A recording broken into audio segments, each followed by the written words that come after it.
본 방송에서 제공하는 보험 정보는 투자 판단에 대한 조언입니다. 보험, 펀드 등의 가입은 투자자 자신의 판단과 책임에 따라 그 결과가 투자자 본인에게 귀속됨을 양지하시기 바랍니다.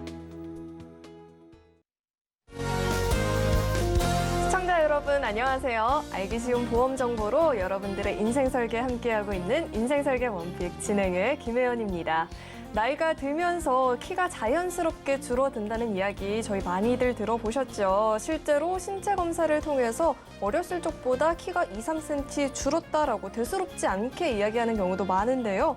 물론 나이가 들면서 노화 현상으로 줄어드는 것도 맞지만 척추 건강에 이상 신호가 될 수 있다라고 합니다. 이렇게 건강의 작은 변화에도 예민하게 반응을 해보셔야 될 것 같습니다. 네, 그렇다면 오늘은 키가 더 줄어들지 않도록 앉은 자세 다시 한번 바로 잡으면서 오늘 저희 방송과 함께 미래 대비책들 챙겨가 보시길 바라겠습니다. 네, 그리고 저희 인생설계 원픽은요, 유튜브로도 시청이 가능합니다. 유튜브에 서울경제TV 검색하시면 실시간으로 함께 보실 수 있고요. 또 참고로 금일 본 방송에서 제공하는 정보들은 투자 판단을 위한 조언이지 해당 보험의 가치나 수익률을 보장하지는 않습니다. 또 서울경제TV와 서울경제신문은 당사의 브랜드입니다. 서울경제증권TV, 서울경제TV 손실복구팀과는 무관하고요. 기타 유사 명칭에도 유의하시길 바라겠습니다. 네, 그럼 저희 인생설계 원픽 본격적으로 출발해 볼 텐데요. 첫 번째 코너는 생생 라이프 팁 시간이죠. 오늘은 진동균 전문가님과 이야기 나눠보도록 하겠습니다. 전문가님 어서 오세요. 네, 우리 진동균 전문가님께서는요, 연금보험 준비 전략은 이란 주제로 강의를 준비해 주셨다라고 하는데요. 요즘에 이 재테크의 방식이 정말 다양하게 진화를 하고 있는 것 같습니다. 그만큼 다들 어떻게 하면 조금이라도 본인의 자산을 늘릴 수 있을까 고민을 하고 계신 것 같은데요. 부동산 투자도 어렵고 주식 투자도 현재 곳곳에서 곡소리가 나오고 있죠. 이럴 때 보험으로는 또 어떻게 내 노후 준비를 해볼 수 있을지 지금 바로 강의 확인해 보시죠. 안녕하세요. 진동균 전문가입니다. 오늘은 연금과 관련된 부분을 좀 말씀을 드리고자 하는데요. 지금 시청하고 계신 시청자님들께서도 연금보험이 필요하다라는 필요성에 대해서는 충분히 아실 거라고 생각을 합니다. 그런데 이제 각자 처해진 상황이나 아니면 경제 상황 이런 부분들 때문에 준비하고자 하는 우선순위가 조금씩 밀리고 있다라고 생각이 드는데요. 하지만 우리나라는 현재 65세 이상 인구가 전체 인구의 14%가 넘는 고령 사회에 속하게 되는데 3년, 4년 뒤인 2025년이나 2026년에는 전체 인구 중 65세 인구가 20% 그러니까 5분의 1이 넘는 초고령 사회에 진입을 할 거라고 예측이 되고 있습니다. 그렇다라고 하면 전체 우리나라 인구의 5분의 1 정도가 연금 소득에 이제 대비를 해서 좀 생활을 하셔야 된다라고 생각을 하셔야 되는데 따라서 이제 이런 부분들을 좀 차근차근 준비를 해야겠다라는 부분을 먼저 강조를 드리면서 이런 부분들에 있어서 근데 현재 현재 상황에 대해서는 조금 더 생활에 치이다 보니까 좀 모르고 계신 것 같아서 한번 짚어보면서 연금과 관련해서 또 말씀을 드리도록 하겠습니다. 먼저 이제 우리나라는 노후 파산이라는 얘기를 한번 들어보셨을 적이 있으셨을 겁니다. 2010년 초반에 일본에서 한 작가가 노후 파산과 관련된 일본의 현재의 연금 준비와 관련된 부분들에 대해서 책을 쓰면서 우리나라에서도 약간 좀 반향을 일으킨 내용이라고 보시면 되는데요. 빚 1,000만 원 정도에도 개인 파산을 일으키는데 10명 중 4명 정도가 노인이라고 합니다. 통계를 보시게 되면은 서울금융복지상담센터에 지금 현재 회생이나 파산에 대해서 상담을 남겨주신 분들의 통계를 내봤는데 50대 이상이 한 85.4%를 차지를 하고요. 그리고 월 수입이 100만 원 미만인 자가 80% 정도를 차지를 한다라고 합니다. 2021년 개인 파산 회생 연령대 비율을 보시더라도 50대, 60대부터 이제 기하급수적으로 한 78% 정도가 그 이상 50, 60대 연령에 대해서 차지를 하고 한다라고 하는데요. 따라서 현재 이제 이런 부분들 같은 경우는 예전에 경제 생활을 하실 동안에 열심히 안 사시는 분들은 사실 많지는 않다라고 생각을 합니다. 교육비 쪽이라든지 아니면 사업을 했다가 조금 실패를 했다라든지 이런 부분들 때문에 미처 노후를 준비하지 못해서 파산을 맞이하는 경우들이 있다라고 생각을 하는데요. 이에 따라 또 미래에 대한 노후에 대한 것들을 좀 준비를 잘 하셔야겠다라는 부분들을 말씀을 드리겠습니다. 그런데 올해 이제 7월 31일 날 정책에 대한 방향성이 하나가 발표된 게 있습니다. 한국경제에서 7월 31일 날 나온 이제 기사인데요. 정부에서는 사적연금에서도 건강보험료를 좀 부과를 하겠다라는 부분들에 대한 기사가 나타났습니다. 기존에는 이제 공적연금의 수령액에 대해서만 건강보험료를 부과를 했었던 반면에 앞으로는 이제 그 사적연금, 개인적으로 준비하는 연금 중에 일부에서 건강보험료를 부과하겠다라는 내용인데요. 내용을 살펴보면요. 감사원의 감사 결과 건강보험료 부과 방안 등에 대해서 구체적인 방안을 검토하겠다라는 부분입니다. 이 부분이 중요합니다. 국민연금과 공무원연금 그리고 사학연금과 군인연금에 대해서만 현재 공적연금에 대해서만 건강보험료를 부과를 하던 것들을 사적연금, 개인적으로 준비하고 계시는 연금의 형평성에 맞지 않으니 이런 부분들도 건강보험료를 부과를 하는 것들을 검토를 하겠다라는 내용입니다. 이 내용은 이제 개인적으로 나라에서 아니면 내가 지금 개인적으로 준비하는 것들에 대해서 좀 더 잘 준비를 해서 난 노후를 대비를 했었는데 갑자기 이런 정책의 변화가 발표가 되면서 사적연금을 좀 준비를 했던 분들은 조금 뒤통수를 맞는 격이 될 수가 있다라고 보시거든요. 그렇다면 이런 사적연금 같은 경우가 어떤 상품들이 포함이 되는지 보고 계신 시청자께서도 알아주셔야 될 것 같은데요. 먼저 가장 이제 보험사에서 막 판매하고 있는 연금저축보험이 있습니다. 뭐 생명보험사, 손해보험사 이제 판매하고 있는 연금저축보험 같은 경우가 대표적인 이제 사적연금이라고 보시면 될 것 같고, 자산운용사에서 운용하는 연금저축펀드나 아니면 은행에서 운영하는 연금저축신탁 그리고 기타 공제회 같은 경우에서 운영하는 연금저축공제가 이에 해당이 됩니다. 이 상품에 가입하는 이유는 물론 이제 노후를 준비하는 것도 있지만 사실은 연말정산이나 종합소득 신고를 하실 때 세액 공제의 효과를 누리기 위해서 많이 가입들 하는 상품들이거든요. 근데 이런 부분들에 대해서 연금 수령할 때 건강보험을 부과를 하겠다라는 내용이고요. 또 다른 것들로는 회사를 다니시는 분들은 이제 퇴직연금을 가입하실 때 확정 기여형 DC형과 확정 급여형 DB형 이 두 가지를 선택해서 가입을 하게 되는데, DC형 같은 경우는 내가 펀드나 채권에 투자를 하게 되는, 내가 선택해서 투자를 하는 상품이라고 보시면 될 것 같습니다. 여기에 추가적으로 IRP라는 계좌를 터서 회사를 옮길 시 퇴직금에 대한 재원을 IRP에 옮기게 되는데 이런 부분들도 사적연금에 포함이 된다고 보시면 됩니다. 그리고 또 일부가 포함이 되겠지만 과학기술인 공제회법에 따른 퇴직연금 급여를 지급받기 위해 설정하는 계좌도 여기에 해당이 된다라고 보시면 될 것 같습니다. 그렇다라고 하면은 예시를 한번 들어볼게요. 기존에 공적연금을 수령을 하셨다가 아니면 공적연금을 가입을 하지 않았더라든지 어쨌든 내 자녀의 직장인의 피부양자로 등록된 사적연금을 준비한 A씨가 있다라고 가정을 해보겠습니다. 기존에 이제 사적연금이 만약에 건강보험료가 부과가 된다라고 하면은 일단은 전에는 이제 피부양자 자격이 인정이 되었지만, 그러니까 내가 건강보험료를 따로 내지 않고 내 자녀 아니면 내 배우자를 통해서 이제 건강보험료를 개인적으로 내지는 않았지만 지역가입자로 전환이 된다라고 하는 것들입니다. 현재 이제 9월에 이번 달에 이제 국민 건강보험료에 대해서 2차 개정이 일어났거든요. 그래서 기존에 적게 내셨던 일부 분들이 조금 더 추가가 되는 상황이 됐다라고 보시면 되고, 이런 상황이 된다, 아직 되진 않았지만 된다라고 가정을 했을 때 예상 월보험료는 한 38만 원 정도로 연금보험을 내가 받아서 또 건강보험료를 내야 되는 상황이 생길 수도 있다라고 생각을 하시면 될 것 같습니다. 그렇다라고 하면은 여기에 대한 이제 연금에 대한 상품을 선택을 하는 것들에 대한 좀 주의를 하셔야 된다라는 것들이죠. 사적연금도 필요하지만 사적연금이 아닌 개인연금을 같은 경우는 이제 그 건강보험료에 부과가 되지 않는다라고 생각을 하시면 되는데 이렇습니다. 대표적인 것들이 이제 뭐 변액연금보험입니다. 변액연금보험.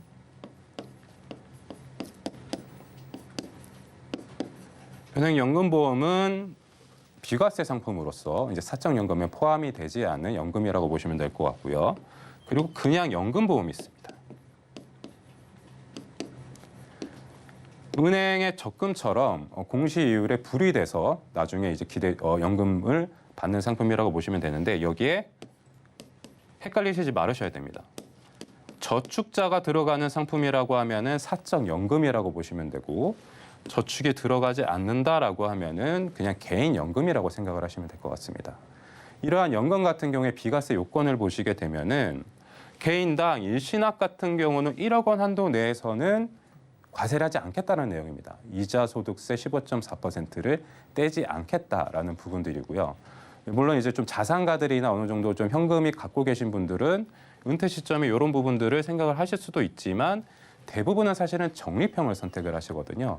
그렇다라고 하면 월 150만 원 한도까지는 이제 비과세 한도를 주겠다라고 하는 게 현재의 그 체제라고 보시면 될 것 같습니다. 따라서 이제 재테크의 기본이나 노후 자산의 준비에 대한 기본들은 비과세 자산부터 시작이 된다라고 생각을 하시면 될 것 같습니다.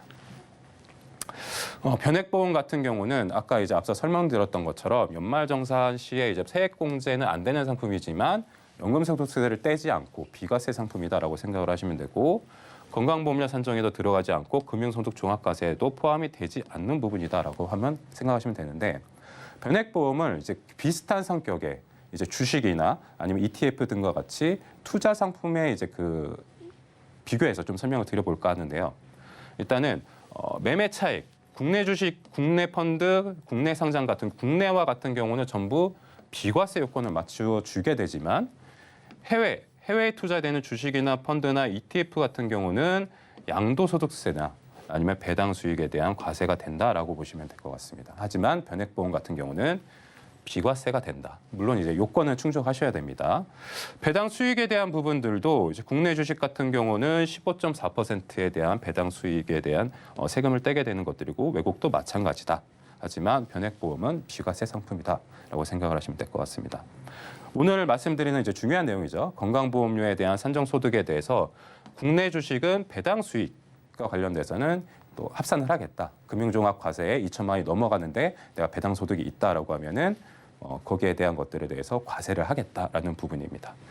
해외 것들도 마찬가지로 배당 수익에 대해서 과세를 하겠다라는 부분이고 금융종합소득과세도 마찬가지로 배당 수익에 대해서 반영을 하겠다라는 부분입니다. 그리고 연말정산 피부양자 소득 같은 경우는 이제 뭐 내가 이제 피부양자로 이제 탈락이 되는 이제 것들은 해외 주식 같은 경우에 양도세를 내가 100만 원 이상을 냈다. 양도소득세 22%를 내는데 그게 100만 원을 초과를 한다라고 하면은 연말정산의 피부양자 자격이 박탈이 된다. 외국에 대한 해외 주식에 대한 것들과 해외 상장 ETF 같은 경우는 그렇게 해당이 된다라고 보시면 되고 변액보험 같은 경우는 이런 부분에 대해서 해당이 되지 않는다. 따라서 이런 사적연금이 이제 그 건강보험료가 이제 부과될 것 같이 이제 예상이 되는 상황에서 내가 연금을 준비하고 싶다, 연금이 좀 필요하다라고 하시는 분들은 변액연금보험에 대해서 한번 좀 살펴보실 필요가 있다라는 부분들을 말씀을 드리고요. 그리고 이제 준비 시기별 내가 지금 현재 뭐 20대, 30대, 50대, 60대인데 어느 정도를 준비를 해야 내가 예상 월 수령액이 가능한가 이런 부분들을 좀 표로 정리를 해봤는데요. 월 수령액은 약 160만 원 정도, 연금 수령 개시는 60세, 개시 이후에 20년 정도만 확정 수령하는 것과 기대 수익률 3.5%로 가정을 했습니다. 기대 수익률 3.5%는 이제 변액연금 상품에서 최대 이제 제시할 수 있는 법적으로 정해진 수익률이다라고 보시면 될 것 같습니다. 이보다 높은 수익률을 갖게 되면은 월 예상 수령액이 올라가게 된다라고 생각을 하시면 될 것 같습니다. 현재 20대이신 분들 같은 경우는 월 보험료 30만 원씩 40년만 납입을 하시게 된다라고 하면은 월 수령액이 160만 원 정도가 되게 되는데 10년 정도 늘어날 때마다 월 보험료가 증가를 하게 됩니다. 30대는 50만 원을 납부를 하셔야 되고요.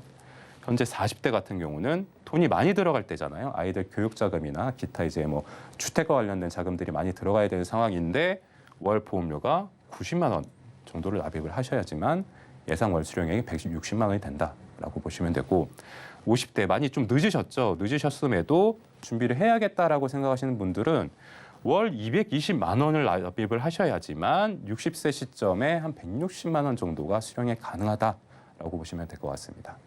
이 표를 준비를 해드린 이유가 우리가 이제 연금 은퇴 시점 같은 경우는 뭐 2년 혹은 이제 5년 정도에 한 늦출 수는 있지만 필요한 금액들은 사실은 거의 다 정해져 있다라고 보시면 될 것 같습니다. 160만 원 정도라고 해봤자 사실은 기초 생활 정도 할 수 있는 정도 금액이라고 보시면 되는데요. 그렇다면 우리가 선택할 수 있는 부분들은 기간에 대한 것들이나 금액에 대한 부분들일 텐데 조금 더 일찍 시작을 하시게 된다라고 하면 적은 금액이라도 시간에 복리에 좀 기대 수익률을 높여서 준비를 하신 데 있어서 좀 더 효율적인 준비가 되지 않을까라는 생각이 들거든요. 따라서 노후 준비는 이제 무조건 빨리 시작할수록 유리하다. 지금 할까 말까 고민하시는 시청자님들이 계시다라고 하시면 전문가와 좀 상담, 자세한 그리고 좀 깊은 상담을 통해서 어떤 상품이나 어떤 걸로 준비하셔야 되는지 이런 부분들에 대해서 알아보실 필요가 있다라는 말씀을 드리면서 오늘 이제 연금보험 이제 준비 전략에 대한 강의 마치도록 하겠습니다. 네, 연금 준비 전략에 대해서 이야기를 해주셨는데요. 20대, 30대, 40대 그 시작 시기에 따라서 금액 차이 변동폭이 상당히 큰 것 같습니다. 한 살이라도 어릴 때 빨리 준비를 시작해야 노후에 한 살이라도 더 어릴 때 편히 쉬어볼 수 있는 것 같은데요. 오늘 이렇게 좋은 꿀팁 강의 준비해주신 우리 진동균 전문가님과는 여기서 인사 나누도록 하겠습니다. 오늘 말씀 고맙습니다. 네, 오늘의 강의 내용 한눈에 알아보기 쉽게 정리해봤으니까요. 화면으로 확인해 보시죠.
인생 설계에 있어서 무엇보다 중요한 건 현명한 선택이 되겠죠. 오늘도 그 선택에 도움을 주실 두 분 자리에 모셔봤습니다. 김정준 전문가님 그리고 구중한 전문가님 자리에 나와 계십니다. 두 분 어서 오세요.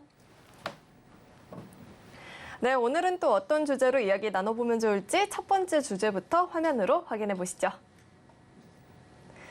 오늘의 주제는 사회초년생 보험 전략입니다. SNS를 기반으로 강한 소비력을 보여주고 있는 이 MZ세대들 경우에는 주식이나 부동산 조각 투자 등 다양한 투자 방법에 관심이 많지만 장기적 관점에서 접근하는 보험의 경우에는 가입 현황이 그리 높지 않다라고 하는데요. 그럼에도 불구하고 이 사회초년생들의 경우 투자 관점은 물론이고 이 건강을 대비한 가성비 있는 보험 전략에 관심이 많다라고 합니다. 자세한 이야기 지금 바로 나눠보겠습니다.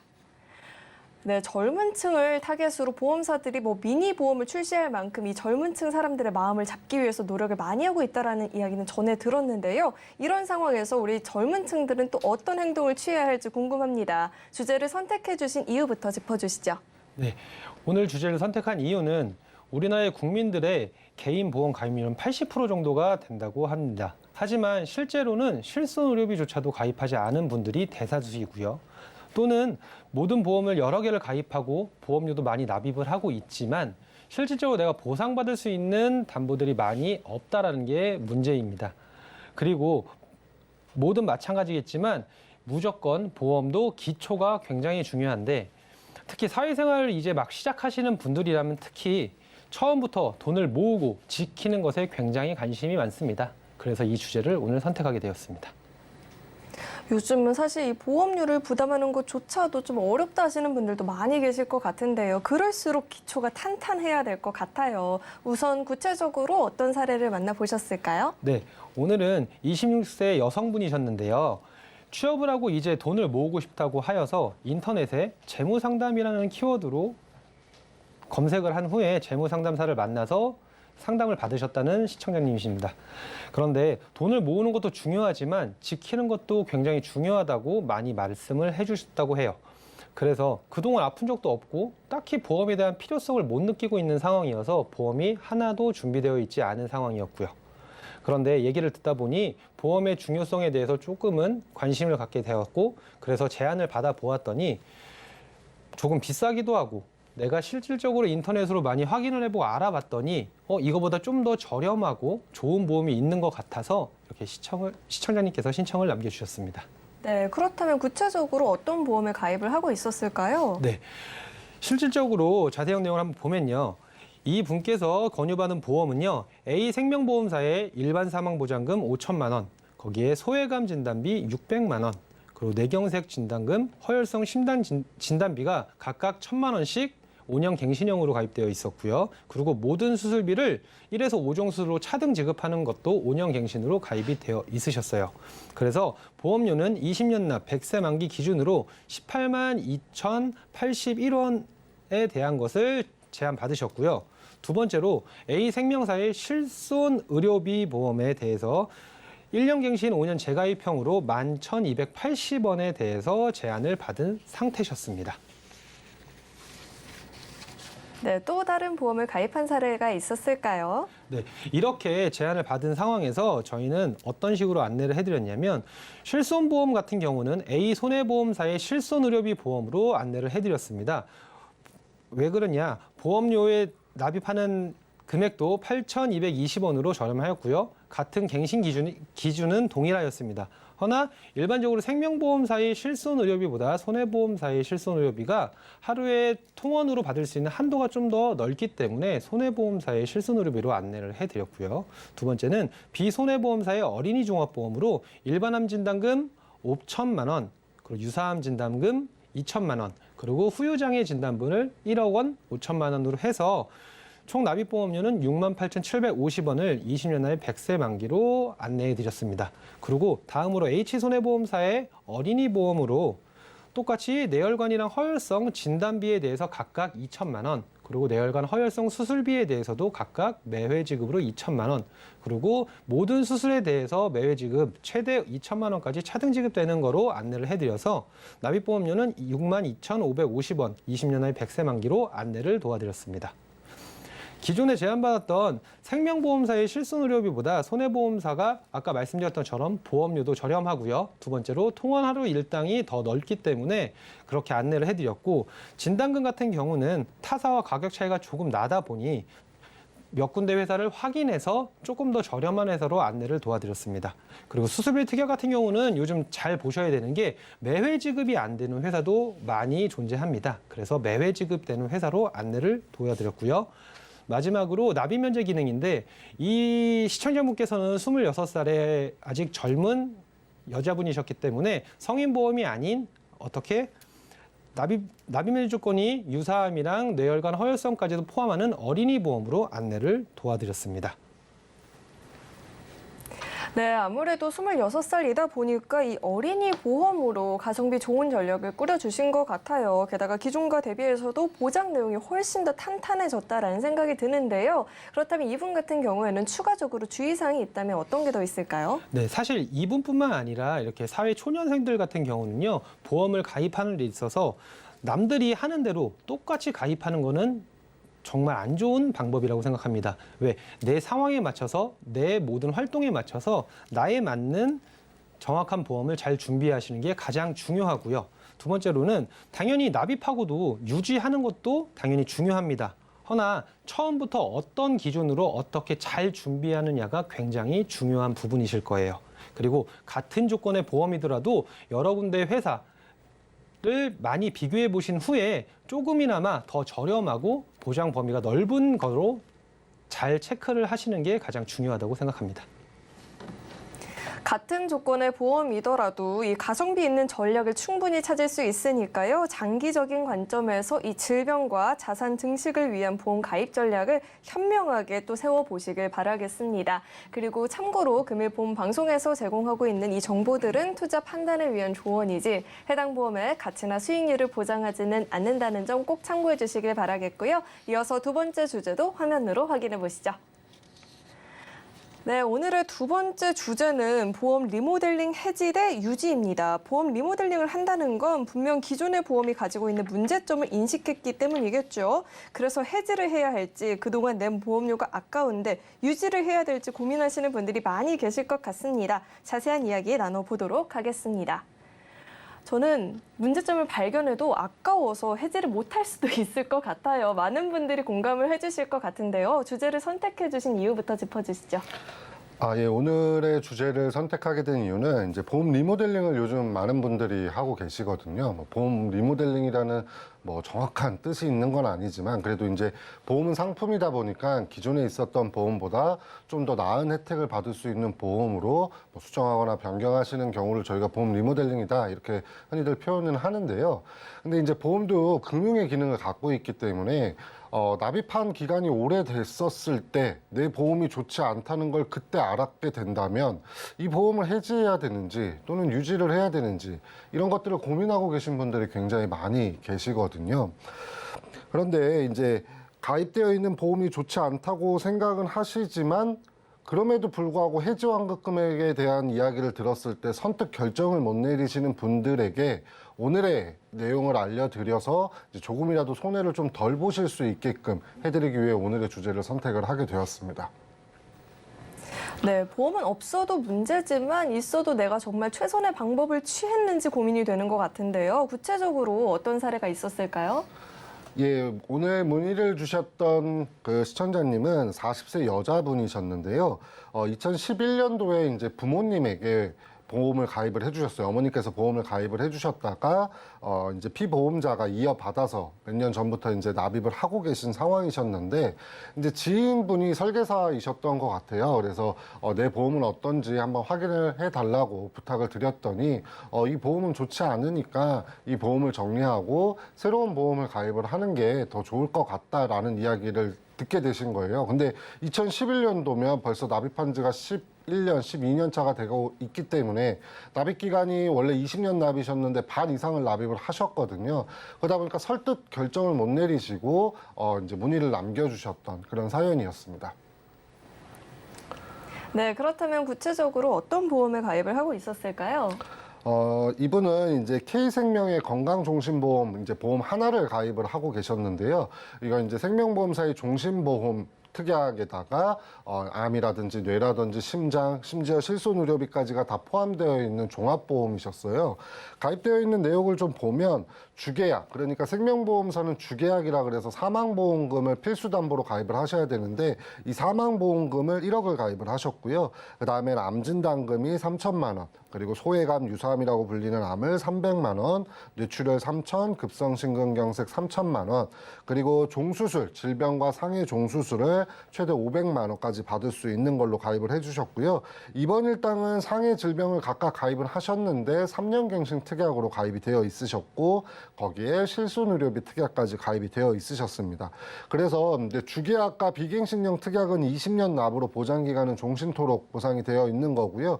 월보험료는 21만 960원이고 11년 납입이 완료되어 있으셨습니다. 그래서 앞으로 9년만 더 추가하면 납입은 종료되시는 그런 상황이셨습니다. 네, 제가 봤을 때는 보험 하나에 사망 보험금에 암, 뇌, 심에다가 실손까지 보기에는 하나로 다 대비하는 그런 전략처럼 보이기도 했거든요. 우리 전문가님 눈에 보였던 문제점은 뭐고 또 해결책은 어떤 게 있을까요? 지금 이 보험을 나쁘다라고 표현할 수는 없어요. 근데 제가 처음에도 말씀드렸지만 보험은 상품이기 때문에 계속해서 발전을 해 나가고 있거든요. 지금도 발전을 하고 있고요. 그래서 2011년도에는 생명보험사 기준으로 봤었을 때는 그렇게 크게 나쁘게 가입되어 있다라고 보여지지는 않으셨어요. 다만 현재 판매가 되고 있는 지금 예전에는 가입되어 있지 않은 표적항암이라든지 뇌질환의 보장 범위라든지 심장질환의 보장 범위 그리고 수술비 특약이라든지 가입이라든지 그런 것들이 지금 판매되는 상품에 비해서 조금 부족하게 가입이 되어 있었던 거죠. 그래서 제가 이번에 수정을 해드렸던 것들은 일단은 가입되어 있는 수정된 보험으로만 조금 본다면 D사 손해보험에 종합보험으로 가입을 해드렸습니다. 그래서 일반 암진단금은 4천만 원으로 가입이 되어 있으시고 유사암, 그러니까 갑상선암이라든지 기타 피부암 같은 그러니까 여성분들이 많이 발생하는 갑상선암은 이제 2천만 원까지로 끌어올려놨고요. 그리고 기존에는 뇌출혈이 보장이 되어 있었다면 이번에는 뇌혈관 질환 2천만 원. 그러니까 뇌출혈은 뇌혈관이 터졌을 때만 보장을 해준다면 뇌혈관은 뇌에 있는 혈관에 문제가 발생했었을 때 100% 보상이 될 수 있도록 해드리는 뇌혈관 진단금으로 2천이 가입이 되어 있고요. 그 다음에 최근에 이제 가장 많이 이슈가 되고 있는 산정특례 뇌질환 진단금을 1,000만 원을 더 추가로 진행을 해드렸습니다. 여기서 잠깐 짚고 넘어가야 될 것들이 산정특례 뇌질환 1,000만 원이라는 게 어떤 거냐면 저희가 국민건강보험공단에서 보면 급여 항목이 있고 비급여 항목이 있거든요. 근데 산정특례 질환이라는 게 있어요. 진단을 받을 수 있는 산정특례가 될 수 있는 중증 질환이라는 게 있는데 거기에는 암이라든지 뇌질환, 심장질환 그리고 치매라든지 몇 가지의 이제 진단을 받았을 때 산정특례 제도를 활용을 하실 수가 있거든요. 근데 이 산정특례를 받게 되면 국가에서 진행하는 급여 항목에 대한 치료비를 95%를 나라에서 보상을 하게 됩니다. 그런 상태가 됐었을 때 1,000만 원을 더 추가로 받으실 수가 있으신 거죠. 죄송합니다. 근데 이 산정특례 뇌혈관 질환 진단금의 보장 범위가 일반 뇌혈관 질환의 보장 범위보다 훨씬 더 넓게 진행을 할 수가 있기 때문에 뇌혈관보다도 요즘에는 산정특례 뇌혈관 질환이 가장 보장 범위가 넓다 이렇게 생각을 하시면 될 것 같고요. 심장도 기존에는 급성심근경색만 가입이 되어 있었다면 이번엔 허혈성 심장질환이라고 해서 심장 혈관을 100% 보상받으실 수 있도록 그렇게 수정을 해드렸고 심장도 마찬가지로 산정특례를 받으셨을 때 1,000만 원이 더 나가실 수 있도록 그렇게 진행을 해드렸습니다. 그리고 심장은 심장 혈관만 보장을 해드리기 때문에 심장 자체는 또 보상이 안 되거든요. 그래서 심장을 보상해 줄 수 있는 심장 원투 진단금까지도 추가로 해놨고요. 그리고 표적항암 치료라든지 종수술 이런 것들도 보장의 범위나 크기를 조금 더 높여놨다 이렇게 보시면 될 것 같아요. 그래서 총 보험료는 15만 9천 원이고 납입 기간은 20년 납이고 만기는 90세까지 혜택을 받으실 수 있도록 그렇게 수정을 해드렸습니다. 네, 이분 같은 경우에는 기존의 월 납입 보험료가 21만 원이 넘는 금액이었습니다. 그럼에도 불구하고 이 보장 내용들이 굉장히 협소하다라는 생각이 들었었는데요. 리모델링 이후에는 이 보험료는 15만 9천 원으로 대폭 낮아졌는데 보장 범위도 훨씬 넓어졌고요. 또 표적항암도 기존에는 없었는데 추가됨으로써 요즘의 이 의료 트렌드라도 굉장히 잘 맞는 이렇게 보험 전략이 준비가 된 것 같습니다. 그렇다면 이분 같은 경우에는 추가적으로 주의사항이 필요하다면 어떤 게 더 있을까요? 이분이 이제 처음에 고민했던 게 기존의 보험료가 10년 넘게 중간 이상 납입이 됐는데 이 보험을 해지하는 게 아깝다였거든요. 그러니까 제가 지금 설명해드린 거는 변경을 했었을 때 이렇게 변경을 해드렸다, 더 좋아졌다는데 그 기존의 보험은 어떻게 했냐, 해지했느냐 그게 아니라 기존의 보험은 감액 완납 처리를 해드렸습니다.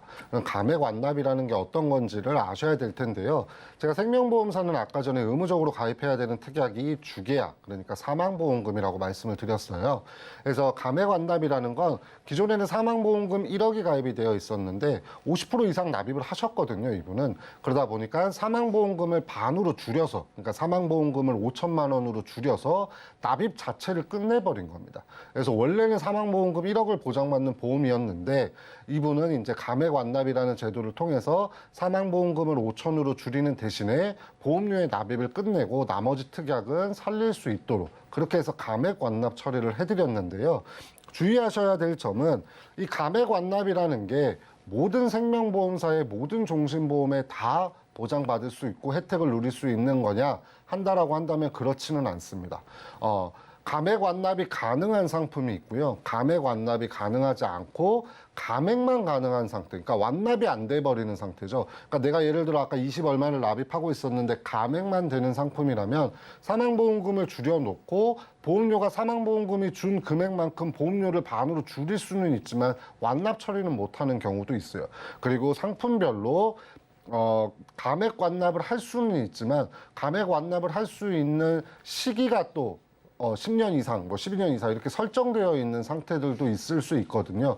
그렇기 때문에 내가 감액 완납이 되는지 안 되는지를 먼저 확인을 해보셔야 됩니다. 그거는 사실 좀 일반적인 설계사분들도 좀 헷갈릴 수 있기 때문에 설계사한테 물어보는 것도 좋지 않아요. 왜 그러냐면 지금 증권을 한번 꺼내서 보신다고 하면 내가 예를 들어서 좋은 건강보험이라는 보험을 가입을 하셨어요. 그러면 그 좋은 건강보험 뒤에 가로 열고 숫자가 적혀 있습니다. 예를 들어 2004 이렇게 적혀 있으면 무슨 뜻이냐면 좋은 보험이라는 이 보험 상품의 버전이 2020년도 4월 버전이라는 얘기예요.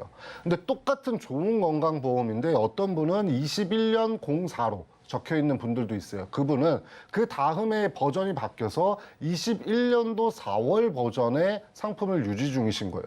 이름은 같지만 버전이 다르면 어떤 상품은 감액 완납이 되는 경우도 있고 같은 이름의 똑같은 회사의 똑같은 상품인데도 버전이 달라서 감액 완납이 또 안 되는 상품들도 있습니다.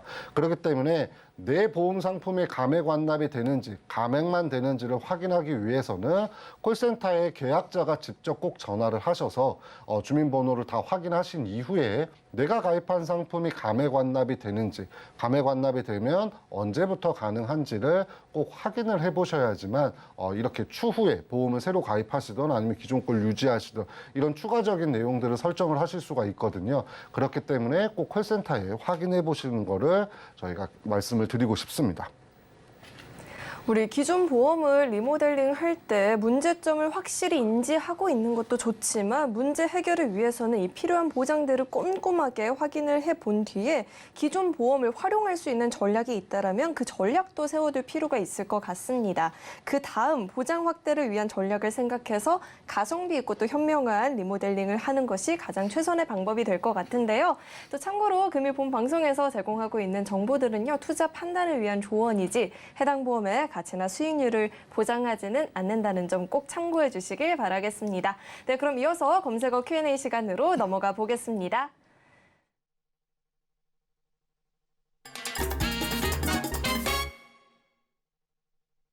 네, 현재 이 시점 가장 뜨거운 이 보험 키워드에 대한 궁금증을 해결해 보는 시간인데요. 첫 번째 궁금증은요. 저는 두 분께 다 여쭤보고 싶어요. 우선 요즘 물가 상승이 굉장히 무섭잖아요. 다들 허리띠를 졸라 매야 되는 이 시기에 보험 가입을 꼭 해야 될까요? 우선 우리 김정준 전문가님께서 답해 주시죠. 네. 보험을 꼭 가입해야 되냐고 사실 젊은 분들 같은 경우는 많이들 문의를 해주세요. 그런데 실질적으로 젊은 분들은 특히 더 돈에 모으는 거에는 관심이 많은데 내가 보험을 꼭 가입해야 되는 이유에 대해서는 아예 관심이 없으시더라고요. 그런데 왜 보험을 가입해야 되는지는 사실 한 가지 예만 들어도 알 수 있을 것 같습니다. 내가 지금 이제부터 사회생활을 하면서 돈을 열심히 모으고 있는 상황에서 혹시 모를 일에 대비해서 보험에 준비를 하는 건데 내가 만약에 아파졌다 또는 크게 다쳤다라고 하면 지금까지 내가 모았던 그 많은 돈들을 전부 다 내 치료비로 쓰게 됩니다. 근데 반대로 이게 사회 초년생 같은 경우는 돈을 많이 아직은 모으지 않은 상태에서 혹시 모르게 사고가 났거나 크게 다칠 경우에는 어떻게 됐을까요? 내가 갖고 있는 것도 없을 뿐더러 내가 치료하는 목적으로 인해서 내가 일을 할 수도 없게 되고 돈도 계속 나가게 됩니다. 그러다 보니 실질적으로 많은 돈을 모으는 데 있어서는 내가 돈을 모으는 것도 중요하지만 내가 어떻게 어떤 거에 대비해서 준비하는 게 굉장히 중요하겠죠. 다음으로 말씀드리는 거는 내가 지금까지 모은 것 또는 이제부터 모아야 될 돈에 대해서는 많은 부분에 투자를 하거나 많은 부분에 돈을 들이는 게 아니더라도 최소한 기본이 될 수 있는 보험은 어느 정도 꼭 필요하다고 말씀드리는 거예요. 그렇기 때문에 내가 무조건 많이 가입을 한다고 좋은 것도 아니고요. 내가 아예 없어도 안 되는 거고요. 나의 상황에 맞춰서 내가 꼭 필요한 부분에 맞춰서는 어느 정도 꼭 체크를 하실 필요가 있다라고 말씀드리겠습니다. 네, 정말 공감을 하는 게 저도 이번에 아프면서 느꼈던 게 뭐냐면요. 이 건강은 정말 소모품인 것 같아요. 언젠가는 병들고 늙기 마련인데요. 그렇기 때문에 조금이라도 어릴 때 일찍이 조금이라도 최소한의 돈으로라도 미리 대비를 하는 게 정말 중요한 것 같다라는 생각이 드는데요. 우리 전문가님 생각은 어떠실까요? 네. MZ세대의 관점으로 한번 제가 말씀을 드린다면 MZ세대가 막 굉장히 저축도 많이 하고 또 주식도 쪼개서 잘 하고 뭐 이런다는 이야기를 저 많이 들었거든요. 그런 관점에서 본다면 가장 적은 금액을 내고 가장 큰 효과를 볼 수 있는 방법이 1번이고 많은 돈을 내고 그거보다 더 적은 금액의 보장을 받는 방법이 2번이다라고 했었을 때 무조건 MZ세대는 1번을 설정을 할 것 같거든요. 무슨 뜻이냐면 보험은 연령대별로 보험료의 차이가 굉장히 많이 납니다. 그래서 어린 나이에 가입할수록 적은 보험료를 내지만 많은 금액의 특약을 가입할 수 있는 게 젊은 시기에 가입하는 방법이거든요.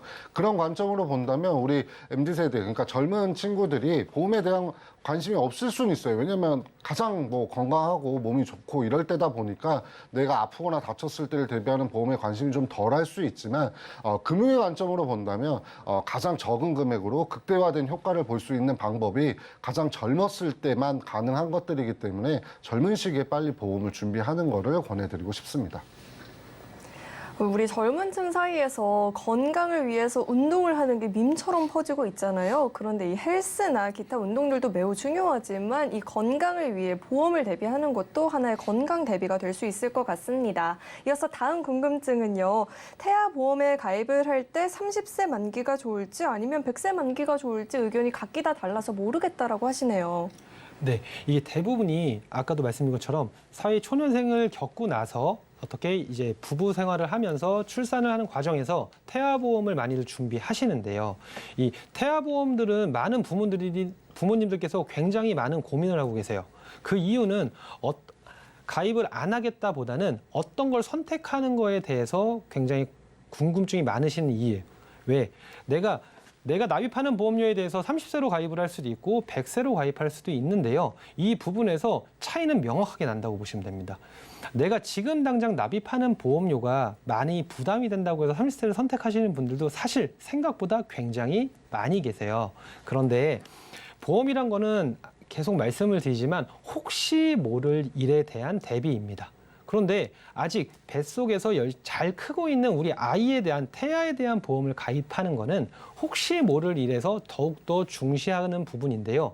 아이가 출산 과정에서 또는 아이가 건강히 잘 출산을 하고 나서 내가 사회생활을 하면서 또는 아이가 유치원을 가거나 놀이터에서 놀다가 다칠 수도 있고요. 어떠한 위험 상황이 굉장히 많이 발생할 텐데 만약에 30세로 가입을 하셨다라고 가정을 하겠습니다. 그러면 상관은 없으세요. 왜? 내가 낸 보험료에 대해서 보장을 받을 수 있지만 그런데 만약에 크게 다치거나 아팠을 시에는요. 이 아이는 다시 보험을 가입할 수도 없을 수도 있고요. 아니면 내가 지금 낸 돈보다도 훨씬 더 많은 돈을 납입해서 보험을 가입해야 될 수도 있습니다. 그 말인즉 혹시 모를 일에 대비하는 거는 많은 보험을 가입하기보다는 내가 기본적으로 가입할 수 있는 보험에 대해서 최소한이라도 100세로 준비하시는 게 훨씬 유리하다고 말씀을 드릴 거예요. 왜? 내가 지금까지라도 요거라도 준비하자라는 말을 많이 저는 쓰는 편인데요. 왜? 내가 이거에 대해서 위험에 대비하는 부분은 이거라도 있다면 또는 이거라도 준비한다면 많이 대처될 수 있는 부분이 굉장히 많다라고 생각합니다. 그런데 지금 당장 사실 큰 차이가 나는 것도 아닙니다만 그 필요한 담보만큼은 중요한 담보만큼은 30세보다는 100세를 선택하시는 게 시청자분뿐만 아니라 지금 임신을 하고 있는 임산부께서도 훨씬 더 중요하다고 생각을 하고 있습니다. 네, 이렇게 이야기를 듣다 보니까 가능할 때 만기를 길게 잡을 수 있을 때, 기회가 있을 때 그렇게 준비를 해보는 게 더 좋을 수도 있겠다라는 생각이 듭니다. 이어서 다음 궁금증은요. 이 실손 의료비 청구를 많이 하게 된다면 보험료가 정말 그만큼 많이 오르게 될까요? 이 질문을 제가 실제 일선에서 굉장히 많이 받는데요. 실손 의료비를 지금 가입을 하셨는데도 불구하고 흔히 이런 표현을 해요. 이거 너무 적은 금액이라 그냥 청구 안 했어요. 이거 청구한 보험료만 오르지. 뭐 이렇게 말씀하시는 분들이 굉장히 많이 계시거든요. 근데 이건 좀 잘못된 생각이신 경우가 많아요. 이게 실손의료비는 가입한 회사별로 내용이 다르지는 않거든요. 실손의료비는 가입한 시기별로 1세대, 2세대, 3세대, 4세대 실손의료비가 현재 판매가 되고 있습니다. 그래서 지금 현재 판매되고 있는 실손의료비는 21년도 7월 이후에 이제 판매되기 시작한 4세대 실손의료비이거든요. 그래서 이 21년도 7월 이전에 가입하셨던 실손의료비 최초 계약일이 21년도 7월 이전에 가입하셨던 1세대, 2세대, 3세대를 유지하고 계신 시청자분들은 실손의료비를 아무리 많이 청구를 한다고 하더라도 보험료의 변동의 그 원인이 그 보험금을 청구한 것 때문에 보험료가 바뀌는 경우는 없습니다. 그러니까 조금 더 풀어서 얘기를 하자면 40세인 남자분하고 또 같은 직업과 같은 나이대의 40세인 남자분이 있으셨는데 한 분은 2세대 실손, 두 분 다 2세대 실손 의료비예요. 근데 한 분은 보험료를 1년에 뭐 300~400만 원씩 청구를 했고 한 분은 보험료를 한 번도 청구를 하지 않았어요. 그런데 그 다음에 갱신될 때를 본다면 1년에 뭐 몇백만 원을 청구했던 A라는 사람과 1년에 한 번도 청구를 하지 않았던 B라는 사람의 갱신되는 금액의 차이는 똑같습니다. 그래서 실손의료비는 보험금의 청구 이력과 청구 금액에 대한 차이를 두지는 않아요. 1세대, 2세대, 3세대는. 다만 21년도 7월 이후에 판매되어 있는 지금 현재 판매되고 있는 4세대 실손의료비는 할증이라는 게 있습니다. 그래서 실손의료비를 가입한 후에 비급여 항목에 대한 치료 비용이 일정 금액이 늘어나면 할증되는 금액의 폭이 개개인별로는 다르실 수 있어요. 그래서 실손의료비를 청구를 많이 하면 보험료가 많이 오른가요? 라는 물음에 대한 정답은 사실 4세대 실손의료비를 유지하고 계신 분들에게만 해당이 됩니다. 근데 또 어떤 분은 그래요. 나는 실비를 많이 청구해서 그런지 보험료가 많이 올랐어 라고 하시는 분들도 많이 계시거든요. 근데 그런 분들의 증권을 사실 확인을 해보면 1세대 실비, 그러니까 표준화되기 이전 실손의료비. 그래서 우리 시청자님들이 내 실비는 되게 좋은 거야, 100% 환급되는 거야 라고 얘기하시는 2009년도 이전에 가입하셨던 1세대 실손의료비를 유지하고 계신 분들은 실손의료비를 청구를 많이 하셨든 청구를 안 하셨던 나이가 어리든 상관없이 사실 갱신될 때 좀 많이 오르고 있는 편이기는 해요. 왜냐하면 거꾸로 한번 생각해 보면 고객님 입장에서 본다면 내가 병원에 입원해서 100만 원을 쓰면 100만 원을 환급받을 수 있는 1세대 실손의료비가 굉장히 좋을 수는 있지만 보험회사 입장에서 본다면 100%를 그대로 다 환급해 줘야 되는 1세대 실손의료비의 손해율이 높을 수밖에는 없거든요. 그러다 보니까 5년에 한 번씩 갱신되는 1세대 실손의료비는 갱신될 때 보험료가 굉장히 많이 오르는 경우들이 많습니다. 그래서 그거는 1세대냐 환급률이 높은 실손의료비를 유지하고 계시냐 안 하냐의 차이일 뿐이지 사실 1세대, 2세대, 3세대는 실비 청구와는 상관없이 보험료는 동등하게 변경된다. 이렇게 알고 계시면 될 것 같습니다. 실손도 다 같은 게 아니라 이 1, 2, 3, 4세대에 따라서 다 다른 내용을 담고 있었던 것 같네요. 이어서 다음 궁금증은요. 회사별로 장단점이 있고 보험료에도 차이가 있는데 나눠서 가입을 하는 게 좋을까요? 아니면은 통합보험이 좋을지 궁금합니다. 이 질문은 사실 상황에 따라서 좀 다를 수는 있는데요. 일반적으로 이야기를 드린다면 보험이라는 건 아까 전에 제가 설명드렸던 것처럼 생명보험사는 주계약이라고 해서 사망보험금이 필수담보로 들어가고 그 다음에 내가 원하는 선택특약, 암이나 뇌나 심장, 입원 이런 것들에 대한 선택특약을 넣어야 되는 거거든요.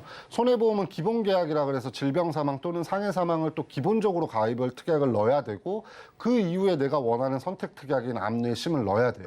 근데 만약에 회사를 나눠서 계약을 해야 된다라고 생각을 해보시면 기본 계약으로 가입돼야 되거나 아니면 주계약으로 계약돼야 되는 사망보험금을 다수 계약의 특약으로 넣게 될 수밖에는 없는 거거든요. 예를 들어서 통합보험 하나를 가입한다면 주계약 한 번만 가입하면 되지만 A, B, C사를 나눠서 계약해야 된다.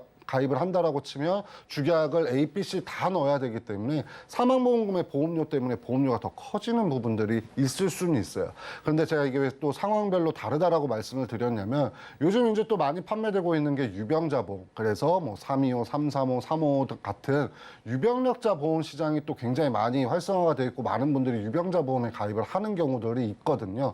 근데 이 유병자 보험에서는 이 기본 계약이라든지 주계약이 가입을 하시기는 해야 돼요. 그런데 일반 건강체이신 분들에 비해서 이 기본 계약이나 주계약을 가입할 때 금액을 최소 단위만 가입을 하실 수가 있는 상품들이 많습니다. 그러니까 예를 들어서 상해 사망을 건강하신 분들은 상해 사망 1억을 의무적으로 가입을 해야 되는 게 보험에 만들어지는 형식이라고 본다면 유병력자 보험에는 사망보험금은 가입을 똑같이 해야 돼요. 기본 계약으로. 그런데 뭐 100만 원만 가입을 하더라도 내가 원하는 선택특약, 암진단금을 3천, 2천을 넣을 수 있다. 이렇게까지 할 수 있기 때문에 상황에 따라 좀 다르다고 말씀드릴 수 있을 것 같습니다.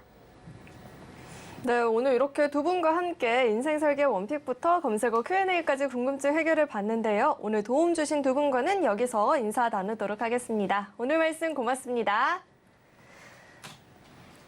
네, 참고로 금일 본 방송에서 제공했던 정보들은 투자 판단을 위한 조언이지 해당 보험의 가치나 수익률을 보장하지는 않습니다. 또 서울경제TV와 서울경제신문은 당사의 브랜드입니다. 서울경제증권TV, 서울경제TV 손실복구팀과는 무관하고요. 기타 유사 명칭에도 유의하시길 바라겠습니다. 그리고 저희 인생설계 원픽은요. 서울경제TV 홈페이지와 유튜브 채널을 통해서 다시 보기가 가능하니까요. 다시 보시면서 놓쳤던 부분들 꼼꼼하게 챙겨가 보시길 바라겠습니다. 네, 그럼 오늘 저희가 준비한 내용은 여기까지고요. 저희 방송 끝까지 함께해 주신 여러분 고맙습니다.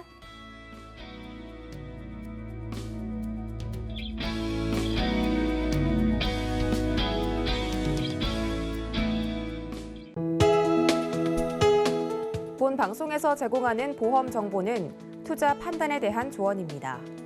보험, 펀드 등의 가입은 투자자 자신의 판단과 책임에 따라 그 결과가 투자자 본인에게 귀속됨을 양지하시기 바랍니다.